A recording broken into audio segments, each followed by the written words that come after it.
The sound of hoofbeats pounded against the hard, packed earth, matching the thundering of Rebecca Owens' heart as she urged her exhausted horse forward. The setting sun cast long shadows across the vast Montana prairie, painting the landscape in hues of gold and crimson.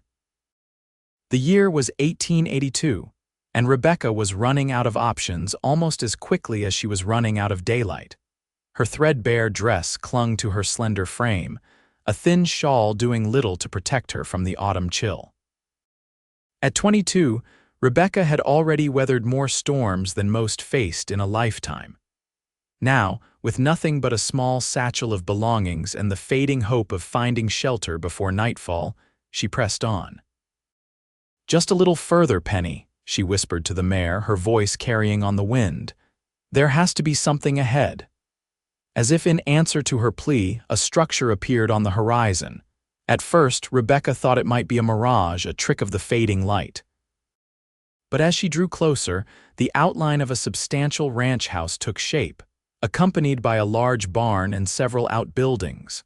The Rocking G Ranch, according to the wooden sign that swung gently from a post at the entrance to the property. Rebecca hesitated at the boundary.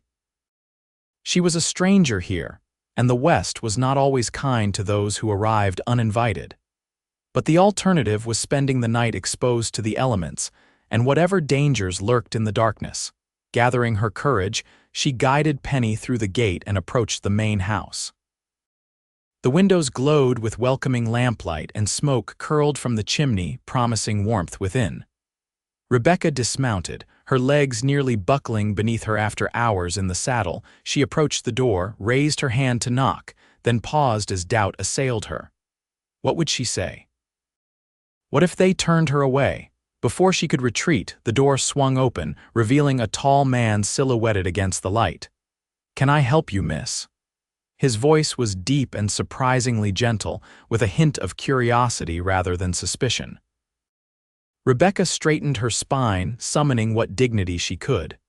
"I apologize for the intrusion, sir. My name is Rebecca Owens. I've been traveling since dawn and my horse needs rest. I was hoping." Her voice faltered. The man stepped forward into the porch light, revealing a handsome face weathered by sun and wind. He appeared to be in his early 30s, with dark hair that curled slightly at his collar and eyes the color of a summer storm. "Grant Young," he introduced himself, extending a calloused hand. "Owner of the Rocking G." His gaze moved past her to Penny, who stood with head hanging low from exhaustion. "Your horse does look spent. Where are you headed, Miss Owens?" The simple question nearly undid her. Where was she headed? Away, just away. From the scandal, the whispers, the grasping hands of her late father's creditors. "West," she answered simply, unable to elaborate further without risking tears. Grant Young studied her for a moment, his expression unreadable in the gathering darkness. Then he nodded once, decisively. "Well, you've found shelter for the night at least. Come inside while I have one of my hands see to your horse." Relief washed over Rebecca like a warm wave. "Thank you, Mr. Young. I can pay," he waved away her words. "We'll discuss that tomorrow. For now, you look like you could use a hot meal and rest." He stepped back, holding the door open, and Rebecca entered the ranch house. The interior was surprisingly comfortable, with solid furniture arranged around a large stone fireplace. A woman in her 50s emerged from what appeared to be the kitchen, wiping her hands on an apron. "Martha, this is Miss Owens. She'll be staying the night. Can you prepare a room for her?" Martha's eyebrows rose slightly, but she smiled warmly at Rebecca. "Of course, Mr. Young." "Dinner's nearly ready, too. You're just in time, Miss Owens." Grant excused himself to tend to Penny, and Martha showed Rebecca to a small washroom where she could freshen up. The simple act of washing trailed dust from her face and hands felt like an extraordinary luxury. When she emerged, Grant had returned and was seated at the table. Another man, introduced as Hank, the ranch foreman, joined them for the meal. Rebecca ate ravenously, realizing she hadn't had a proper meal in days. "So, Miss Owens," Grant said as Martha served apple pie for dessert, "what brings you to Montana territory? You don't strike me as someone who typically travels alone." Rebecca set down her fork, choosing her words carefully. My father passed away 3 months ago. There were complications with his estate. I decided a fresh start was necessary. I'm sorry for your loss, Grant said, and the sincerity in his voice touched her. Thank you, it's been difficult. An understatement of monumental proportions. But Rebecca wasn't ready to share the full story how her father's gambling debts had stripped away their family home in St.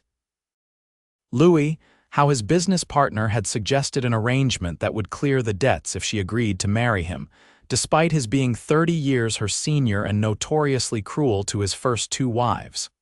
Where will you go from here? Grant asked. Rebecca hesitated. I have a cousin in Oregon. I thought perhaps I might find work along the way, save enough to complete the journey. Grant and Hank exchanged a glance. Work is scarce around these parts for a young woman traveling alone, Hank said bluntly, and it's dangerous country between here and Oregon. I'm not afraid of hard work, Rebecca replied, lifting her chin. And I've already faced considerable danger. Grant studied her for a long moment. Martha could use help around the house, he said finally. And with winter approaching, we'll need extra hands for the indoor work. If you're interested, you could stay on for a while, room and board plus wages. The offer stunned Rebecca. It seemed too fortuitous, too kind. Why would you do that for a stranger? Grant's weather-worn face softened slightly. Because I know what it's like to need a new beginning. Besides, Martha's been asking for help for months and I've been putting it off. You'd be doing me a favor. Rebecca glanced at Martha, who nodded encouragingly. It does get lonely being the only woman on the ranch, she admitted, and these cowboys make more work than 10 men should. I'd be most grateful for the opportunity, Rebecca said, relief and gratitude washing over her. A temporary respite, at least, time to plan her next move. Good, Grant said, rising from the table. It's settled then. We can discuss the details tomorrow. For now, you should rest. Martha showed Rebecca to a small but comfortable bedroom on the 2nd floor. The bed, with its clean linens and plump pillows, looked like heaven after weeks of sleeping in boarding houses of questionable repute, and occasionally, under the stars. Mr. Young seems very kind, Rebecca ventured as Martha provided her with a nightgown. He's the best of men, Martha agreed. Took over this ranch 5 years ago after his brother died, built it into something special. The men respect him, and that's not easy to earn out here. Rebecca sensed there was more to the story, but fatigue was overtaking her. She thanked Martha and, once alone, changed quickly and slid beneath the covers. Despite her exhaustion, sleep proved elusive as her mind raced with questions about her unexpected good fortune. What kind of man was Grant Young, really? And how long could she stay before her past caught up with her? Morning arrived with the crowing of a rooster and the distant sounds of men beginning their day's work. Rebecca dressed in her spare dress, faded but clean, and made her way downstairs. Martha was already in the kitchen preparing breakfast. Good morning, Miss Owens. Did you sleep well? Better than I have in weeks, Rebecca admitted, moving to help without being asked. And please call me Rebecca. Then you must call me Martha. No need for formalities when we'll be working together. The men began filing in for breakfast. Hank, the foreman, Elijah, a wiry man with a quick smile, Samuel, who barely spoke but nodded politely, and 2 others whose names Rebecca didn't catch. Grant entered last, freshly shaven, his dark hair still damp. Good morning, Miss Owens, he said, taking his seat at the head of the table.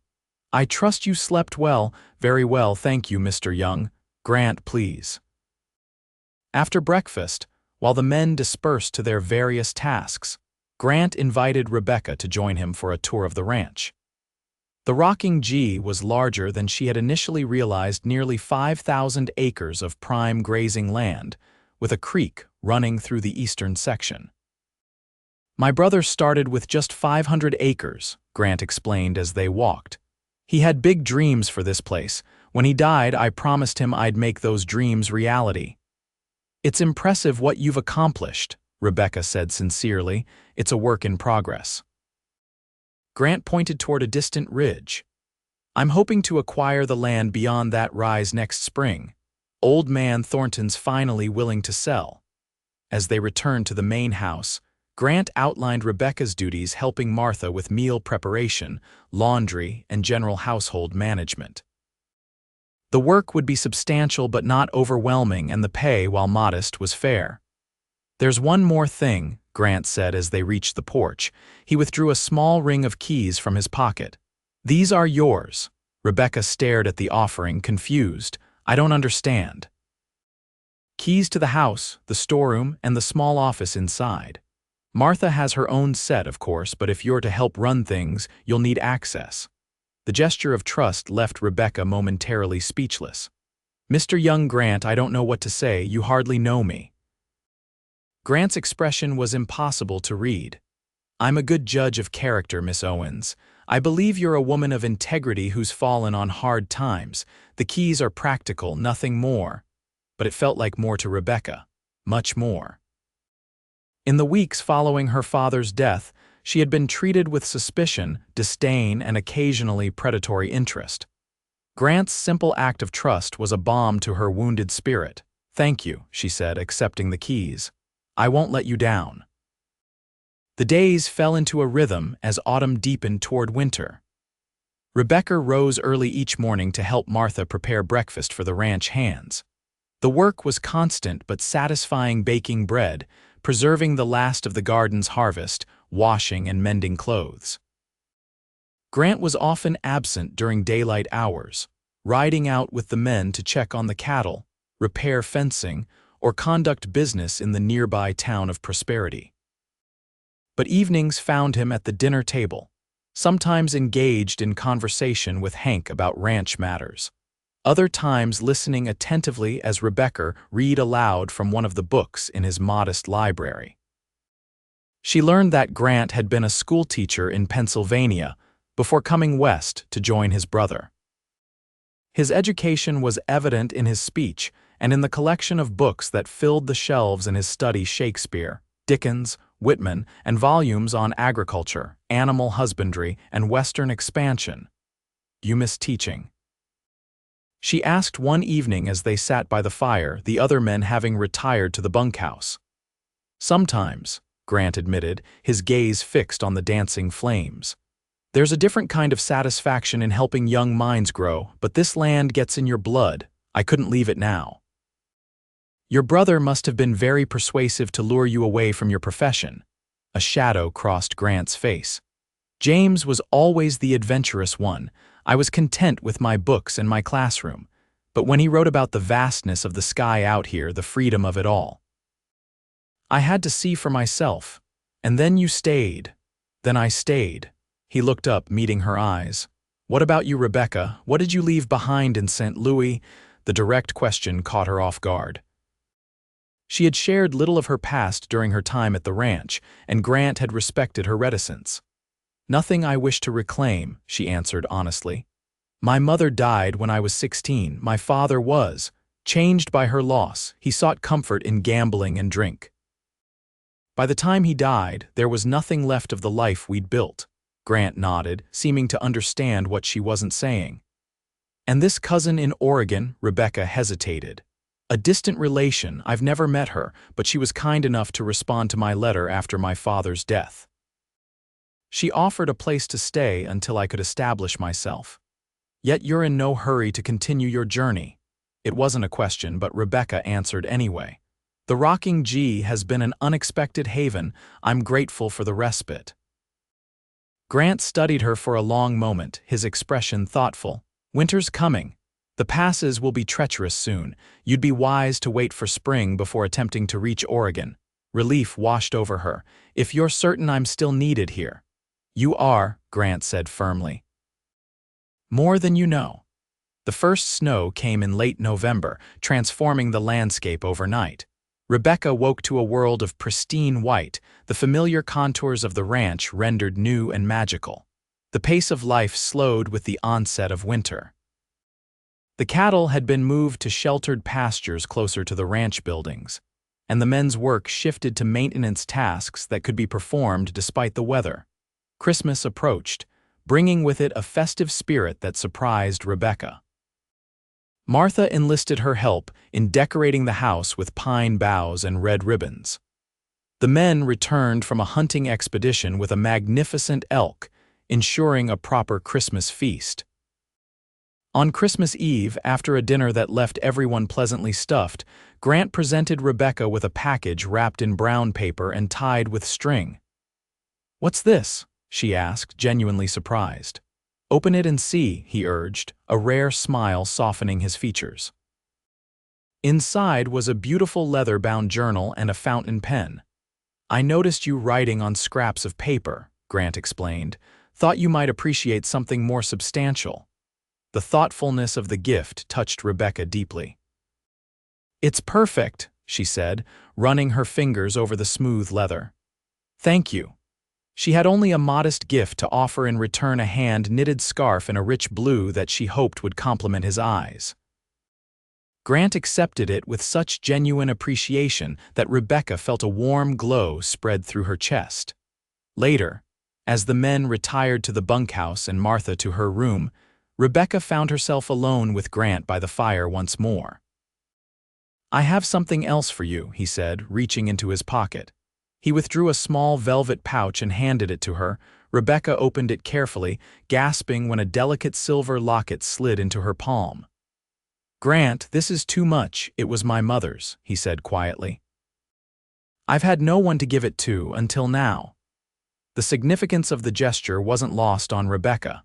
She looked up, meeting his gaze, searching for confirmation of what she thought she saw there. Grant reached out, his fingers brushing hers as he took the locket and carefully fastened it around her neck. "Perfect," he murmured, his hand lingering at the base of her throat. Rebecca's heart hammered in her chest.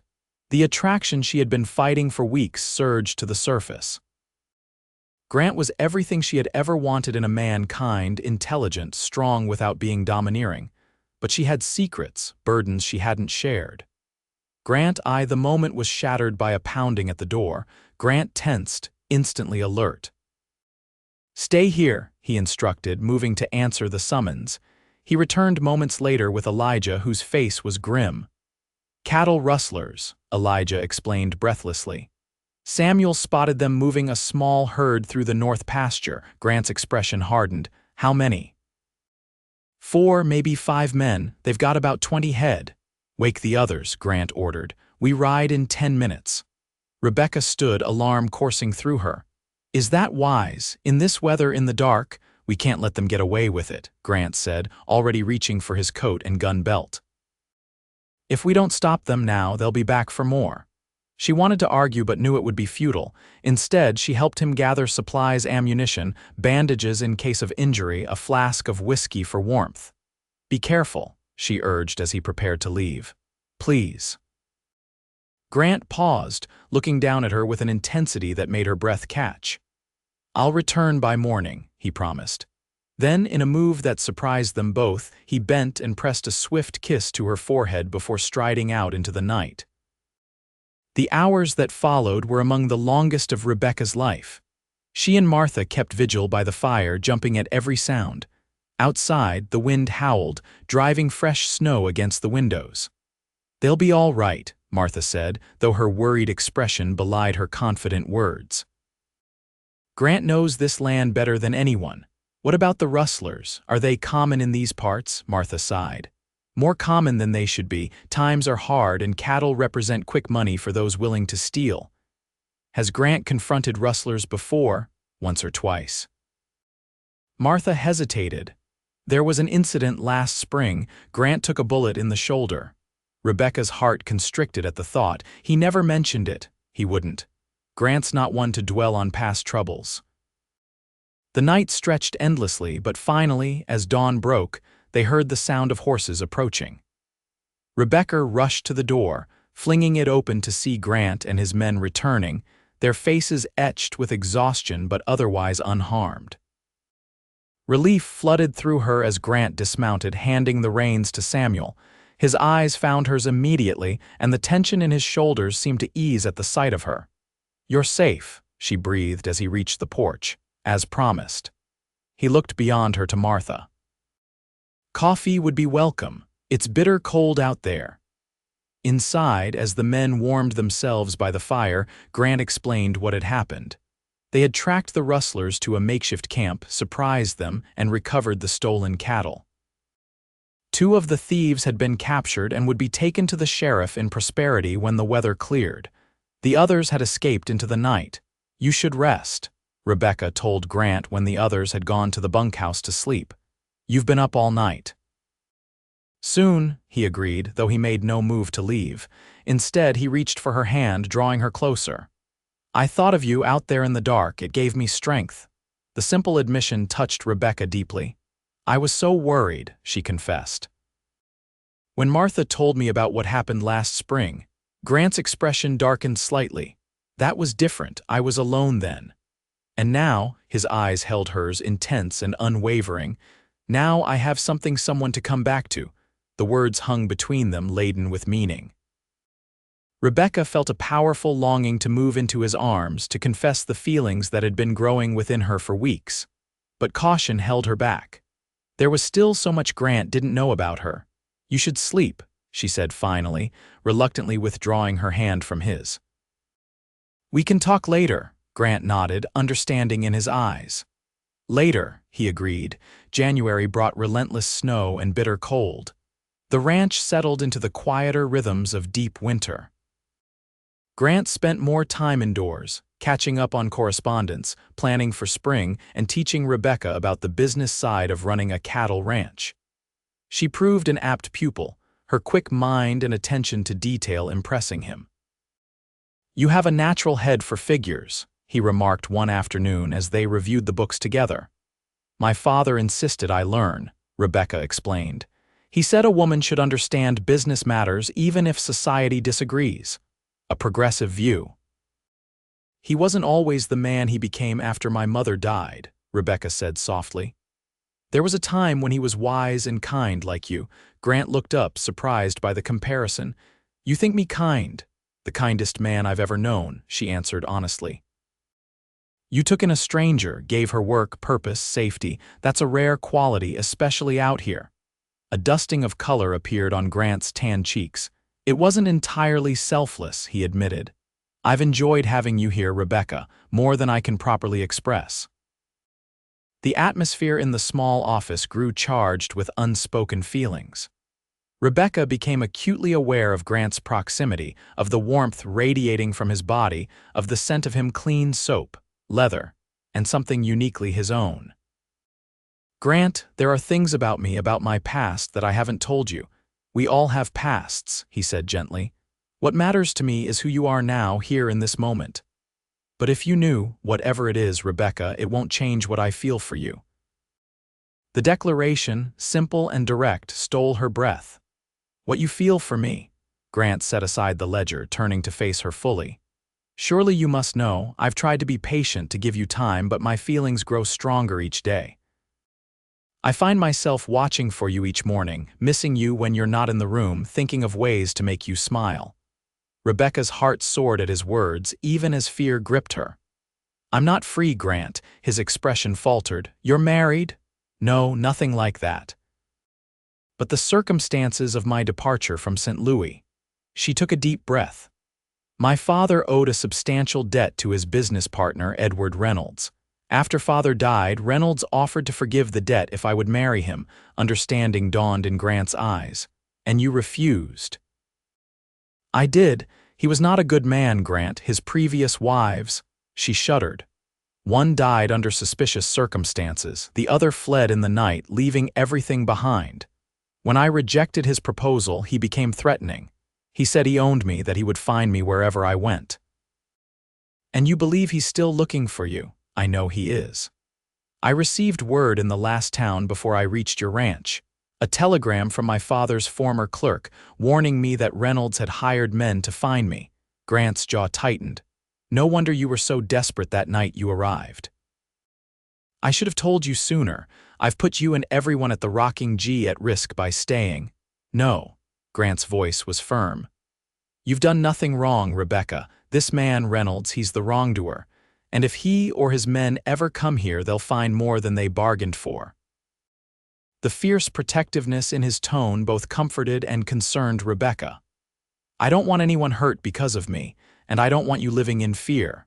Grant reached for her hand, enfolding it in his larger one. "Stay, Rebecca, not just for the winter, but permanently." Her eyes widened at the implication. "Grant, are you—" "I'm not proposing marriage, not yet." A smile tugged at his lips. "Though I won't pretend the thought hasn't crossed my mind, but I am offering you a home for as long as you want it, and my protection for whatever it's worth." Tears welled in Rebecca's eyes. "It's worth everything," she whispered. Grant lifted her hand to his lips, pressing a gentle kiss to her knuckles. "Then it's yours. Everything I have is yours." The moment was interrupted by a commotion outside, horses arriving, men's voices raised in greeting. Grant released her hand reluctantly. "That'll be Thomas returning from town with supplies," he said. "We should probably—" "Yes," Rebecca agreed, though she was reluctant to break the intimacy of the moment.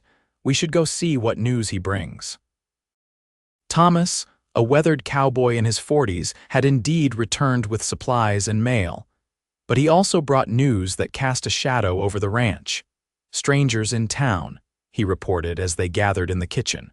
"3 men asking questions about a young woman traveling alone. Offering money for information." Rebecca's blood ran cold. Grant's hand found hers beneath the table, squeezing reassuringly. "Did they give names?" Grant asked, his voice steady. "One called himself Smith. Another was introduced as Jones." Thomas snorted. "About as genuine as a $3 bill, if you ask me. The third didn't give a name at all, but he had an accent, Eastern fancy like." "Reynolds," Rebecca whispered, her fears confirmed. Grant's expression hardened. "Did you tell them anything, Thomas?" "Course not, boss." "Said I hadn't seen any lone women in these parts, the winter being what it is, not many travelers of any sort." "Good man. What else did they say?" "They're staying at the hotel for a few days, said they'd pay well for any information." Thomas glanced at Rebecca. "They described you pretty accurately, Miss Owens.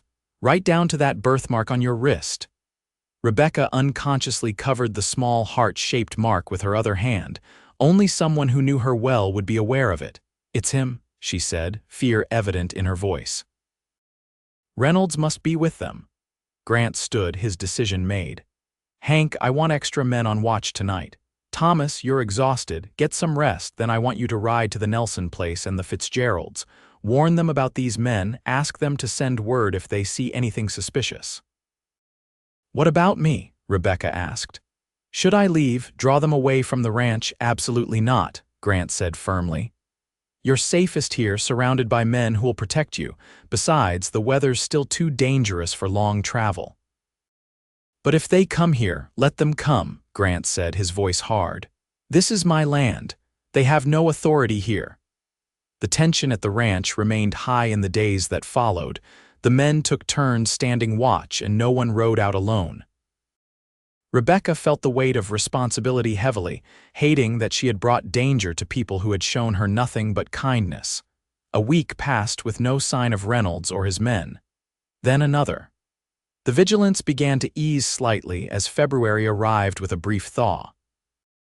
Grant allowed small groups of men to ride to town for supplies and to gather information. "No sign of them," Elijah reported upon returning. "Left the hotel 3 days ago, according to Mabel at the front desk. Said they were heading west." Relief washed over Rebecca, though she remained cautious. "West could mean anywhere," "True," Grant agreed. "But it's a good sign they've left prosperity. Still, we'll maintain watches for another week, just to be safe." That evening, as they sat by the fire after dinner, Rebecca found the courage to ask the question that had been on her mind for days. "Why are you doing all this for me, Grant? The risk, the disruption to the ranch." Grant set aside the book he'd been reading. "I thought I'd made my feelings clear." "You have, but—" Rebecca hesitated. "I bring nothing but trouble. No dowry, no family connections, just debts and dangerous men pursuing me." "Is that how you see yourself? As trouble?" "How else should I see myself? Everything I touch seems to end in difficulty." Grant moved to sit beside her on the small sofa. "That's not what I see when I look at you, Rebecca." "What do you see?" I see a woman of extraordinary courage, intelligence, compassion. His voice softened. Beauty, both inside and out. I see someone who has faced adversity and remained kind, remained strong. I see the woman I've fallen in love with. The declaration, spoken so simply and directly, left Rebecca speechless. Grant took her hands in his. I wasn't looking for love when you arrived at my door that night. After Kathleen died, I thought that part of my life was over. Kathleen. Rebecca questioned softly, my wife. She died 6 years ago during childbirth, our son with her. Pain flickered across Grant's face. I came west partly to escape the memories, to start fresh with James. When he died too, I thought perhaps I was meant to be alone. Oh, Grant. Rebecca's heart ached for his losses. But then you arrived, with your quiet strength and your gentle heart, and something inside me that I thought had died came back to life. He reached up to touch her cheek. I love you, Rebecca Owens. And if you'll have me, I want to spend the rest of my life making you happy. Tears spilled down Rebecca's cheeks. I love you too, she whispered. So much it frightens me, but Reynolds is one man who has no claim on you except in his own twisted mind. Grant's expression grew determined. We'll face him together if it comes to that, but I won't let fear of him rob us of a future together. He leaned forward, his intent clear, and Rebecca met him halfway. Their first kiss was gentle, a tender exploration that quickly deepened as months of suppressed longing broke free. When they finally parted, both were breathless. Marry me, Grant said, his voice husky with emotion. Not someday, not when it's convenient, but now, as soon as we can arrange it. Yes, Rebecca answered without hesitation. Yes, I'll marry you. The following days passed in a blur of happiness and preparation.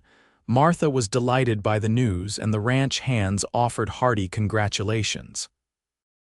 Grant rode to Prosperity to speak with the minister and returned with plans for a ceremony the following Sunday. It won't be elaborate, he apologized. Not the wedding you might have dreamed of. It will be perfect, Rebecca assured him. All I need is you. Martha helped Rebecca alter one of her better dresses for the occasion, adding lace from her own treasured collection. The women of neighboring ranches, hearing the news, arrived bearing gifts and offers of assistance. For the first time since her mother's death, Rebecca felt truly part of a community. The morning of the wedding dawned clear and cold. Rebecca stood at her bedroom window, watching the sun rise over the snow-covered landscape, hardly able to believe the turn her life had taken. From desperation to joy in just a few short months, a knock at the door interrupted her reverie. Rebecca, Martha called, there's someone here to see you. Puzzled, Rebecca opened the door. Martha stood there, her expression concerned. It's a man from town, says he's an old friend. Grant's speaking with him now in the study. A chill that had nothing to do with the winter air settled in Rebecca's stomach. Did he give a name? Edward, he said, wouldn't give a last name. Reynolds, he had found her on her wedding day of all days. Rebecca's first instinct was to flee, to run as far and as fast as she could. But that would mean leaving Grant to face Reynolds alone. She couldn't do that, not to the man she loved. Where are they? She asked, forcing calm into her voice. The study. Rebecca, be careful. There's something about him I don't trust. Rebecca nodded, gathering her courage. Send Hank for the sheriff, she instructed, quietly, and keep everyone else away from the house for now.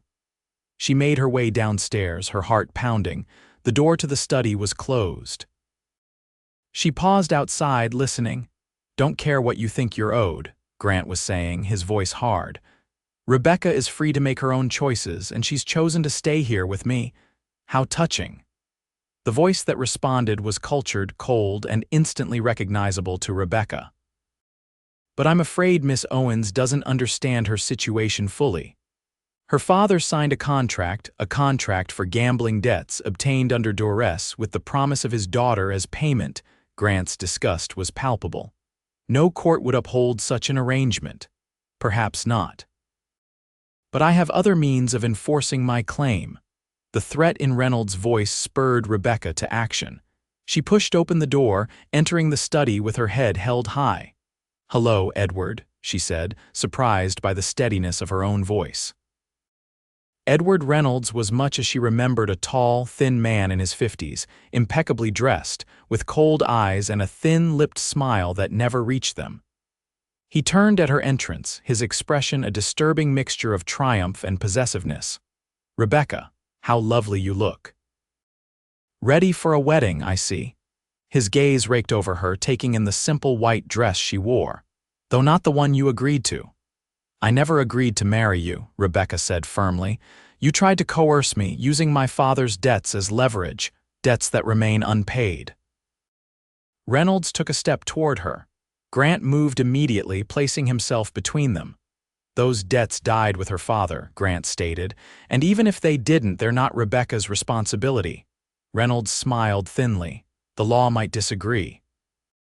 "I have papers, forgeries," Rebecca interrupted. "As you well know. My father was barely conscious during his final days. Whatever you claim he signed then is worthless." A flash of anger crossed Reynolds' face, quickly masked. "You always were clever, Rebecca." "It's one of the qualities I admired in you." His tone changed, becoming almost conversational. "Did you know your mother and I were once to be married, before your father stole her away?" The revelation stunned Rebecca. "You're lying. Ask anyone from Philadelphia society circa 1855. Elizabeth Hargrove was engaged to Edward Reynolds until John Owens appeared with his charm and his promises. Bitterness edged his voice. "History has a way of repeating itself, it seems. Another man attempting to take what's rightfully mine." "Rebecca isn't property," Grant said, his patience clearly wearing thin. "And you need to leave. Now." Reynolds ignored him, his attention fixed on Rebecca. "I've spent considerable resources tracking you down, my dear. I don't intend to leave empty-handed." "And I don't intend to let you leave with her," Grant countered, his hand moving to the gun at his hip. The tension in the room was palpable. Rebecca saw the dangerous gleam in Reynolds' eyes and realized with horror that he had come prepared for confrontation. "There are two men outside," she said quickly, hoping to defuse the situation. "And the sheriff is on his way. Whatever you're planning, Edward, it won't succeed." Reynolds' smile widened. "The sheriff is otherwise occupied with a disturbance at the saloon. As for your men—" He shrugged elegantly. "My associates are quite capable." As if on cue, a gunshot sounded from outside, followed by shouts. Grant moved toward the window, keeping Reynolds in his peripheral vision. "Your ranch hands are brave," Reynolds observed, "but outmatched, I think." Another shot rang out, closer this time. Grant's expression hardened. "Stay here," he told Rebecca, drawing his gun. "And you," he addressed Reynolds, "don't move." As Grant edged toward the door, Reynolds reached inside his coat. Rebecca saw the glint of metal and cried out a warning, but too late. Reynolds produced a small derringer and aimed it at Grant. "I think not, Mr. Young," Reynolds said coldly. "You'll remain here while my men secure the premises." Grant froze, his own weapon half drawn.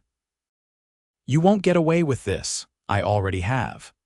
Reynolds gestured with the derringer. "Put your gun on the desk, slowly." Grant complied, his movements deliberate. Rebecca's mind raced, searching for a way out of their predicament. The study had only one door and one window, both now effectively blocked. "Edward," she said, forcing calm into her voice, "this is madness. Even if you force me to return to St. Louis with you, I'll never marry you willingly. Is that what you want, a wife who despises you?" "What I want, Rebecca, is what's rightfully mine." Reynolds' gaze never left Grant. "Your father took Elizabeth from me all those years ago, then he took my money with promises he never intended to keep. Now I'll take what he valued most, his precious daughter. And if I refuse to go with you—" Reynolds' smile was chilling.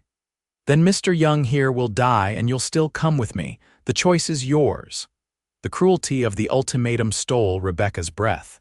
She looked at Grant, saw the love and determination in his eyes, and knew he would die protecting her if necessary. She couldn't let that happen. "If I go with you," she said slowly, "you'll leave Grant and the others unharmed." "Rebecca, no," Grant protested. Reynolds nodded. "You have my word. Come peacefully and no one else need be hurt." "Your word means nothing," Grant spat. "Rebecca, don't do this." Rebecca moved toward Reynolds, her decision made. "I'll go with you, Edward, but not to marry you, never to marry you." Reynolds shrugged. "We'll discuss the particulars later. For now, we should depart. My men will only be able to hold off the ranch hands for so long." As Rebecca reached Reynolds' side, another shot sounded, much closer. Reynolds' attention wavered for a split second, and Grant seized the opportunity. He lunged for his gun on the desk. Reynolds swung his derringer toward Grant, but Rebecca was faster. She threw herself against Reynolds' arm, sending his shot wide. The bullet shattered a window instead of finding its intended target. Grant had his weapon now, aimed steadily at Reynolds. "Drop it," he commanded, Reynolds' face contorted with rage. He grabbed Rebecca, using her as a shield, the derringer pressed to her temple. "I'll kill her," he threatened. "Drop your weapon or I swear I'll shoot." Time seemed to slow. Rebecca met Grant's gaze, saw the anguish there, the impossible choice he faced. She gave him the slightest nod, a silent communication born of the deep connection they shared. Then she moved, driving her elbow hard into Reynolds' stomach. He doubled over, his grip loosening just enough for Rebecca to twist away. Grant didn't hesitate. His shot caught Reynolds in the shoulder, spinning him around and sending the derringer flying from his grasp. Reynolds collapsed to his knees, clutching his wounded shoulder, his face a mask of pain and fury. "You'll regret this," he gasped. "Both of you." The study door burst open and Hank appeared, rifle in hand. "Boss, you all right?" "We're fine," Grant said, his eyes never leaving Reynolds. "What's happening outside?" "Got one of Reynolds' men in custody. The other took off when he heard the gunshot. Samuel's gone after him."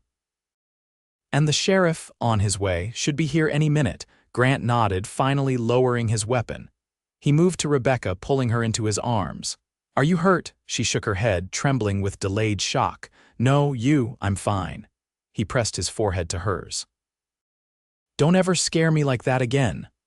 "I thought he was going to kill you," she whispered. "I thought I was going to lose you." Grant's arms tightened around her. "I couldn't bear that, Rebecca, not again." Hank cleared his throat. "I'll keep an eye on him," he said, nodding toward Reynolds, who sat slumped against the wall, his face pale with pain and defeat. "You two take a moment." When they were alone, Grant cupped Rebecca's face in his hands. "I meant what I said before. I love you and I want to marry you. Today, if you're still willing." Rebecca smiled through her tears. "More than ever." The sheriff arrived shortly after, accompanied by a deputy. They took statements from everyone involved and arrested Reynolds for attempted kidnapping, assault, and various other charges. "He won't be bothering you again, Miss Owens," Sheriff Daniels assured her.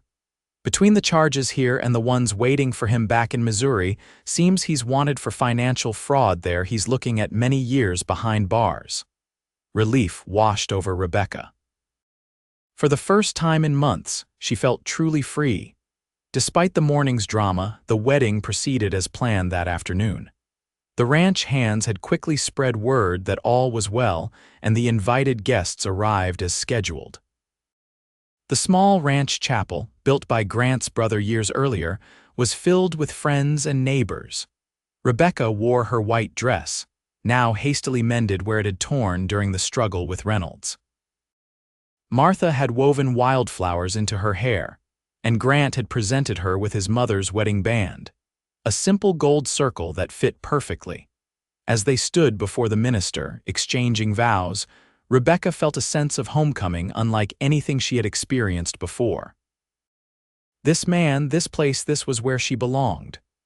"I now pronounce you husband and wife," the minister declared. "Mr. Young, you may kiss your bride." Grant drew her into his arms, his eyes filled with love. "Mrs. Young," he murmured, before claiming her lips in a kiss that promised a lifetime of happiness. The celebration continued well into the evening, with music and dancing in the barn cleared for the occasion.